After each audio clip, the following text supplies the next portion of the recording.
Hey everyone, this is Heavy J, Fat Dragon Adventures, and today thought we'd talk a little bit about the Eberron campaign setting for Dungeons and Dragons.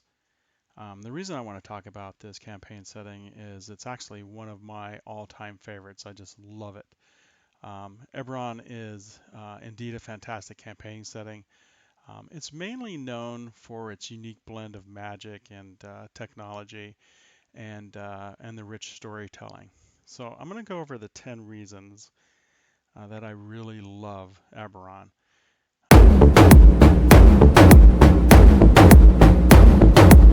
The first one is its highly original world.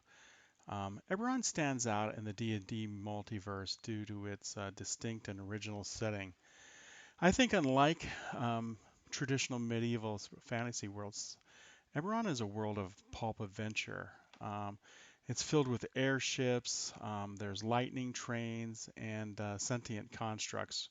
And the constructs, I think, are the Warforged, are what the constructs are. And they are a playable race of characters, and they're really cool. I also like it because of the magic punk aesthetic to the world. The world of Eberron embraces a magic punk aesthetic.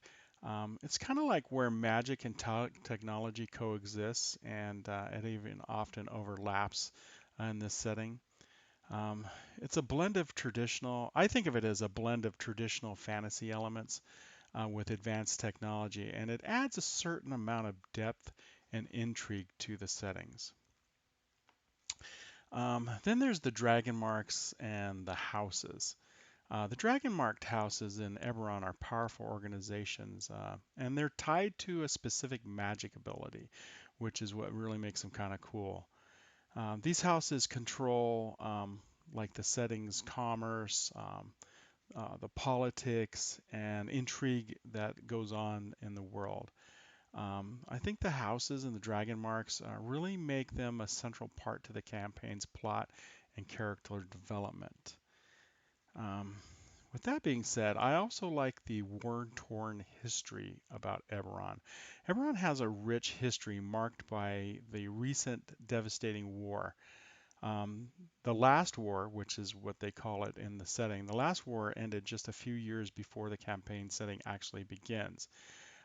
So you can imagine this leaves behind a world filled with a lot of tension and political upheaval, and there's a lot of lingering conflicts ripe for exploitation in this setting.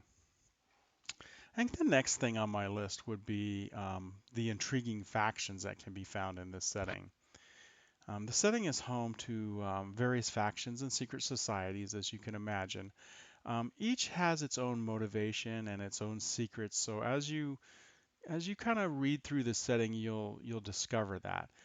These factions they can provide, I think they can provide to dungeon masters a lot of plot hooks and opportunities for players to engage in some political intrigue and espionage. Also in Eberron, I think there's a lot of unique races and cultures that can be found there. Eberron kind of introduces several unique races, such as the Warforged, which I kind of alluded to earlier. There's also the Shifters and the Changelings. They each have their own distinct characteristics and cultures. These racers um, often provide like players with diverse, role-playing options. So as you read through this setting, I think that you're going to find that the races and the cultures are really kind of cool. Also, there's the exploration and adventure to this world.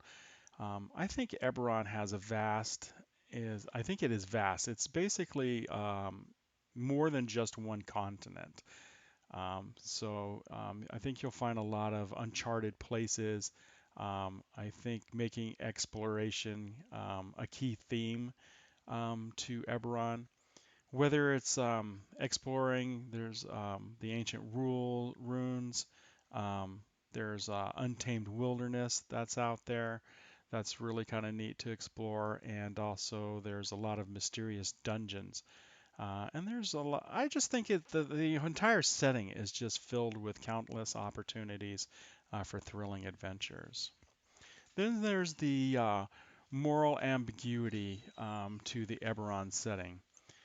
Eberron is known for a lot of moral ambiguity. The setting is filled with a lot of shades of gray, is a good way of thinking about it, where there are rarely any clear-cut good or evil choices.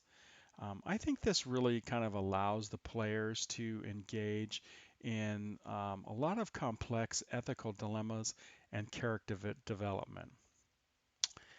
Next on my list, I think that I really like about the Eberron setting is the airships and the transportation that's here that can be found in this setting. Eberron's transportation options, they are a standout feature. You have airships, the lightning rail system with which in and of itself is really kind of neat. And there's a lot of elementally powered vehicles that create exciting opportunities for travel and adventure within this setting. Um, so, I think all that is kind of showcased and what kind of makes the setting unique. It kind of just really, like I say, showcases the technology that's available in Eberron. And finally, my last one is the narrative freedom.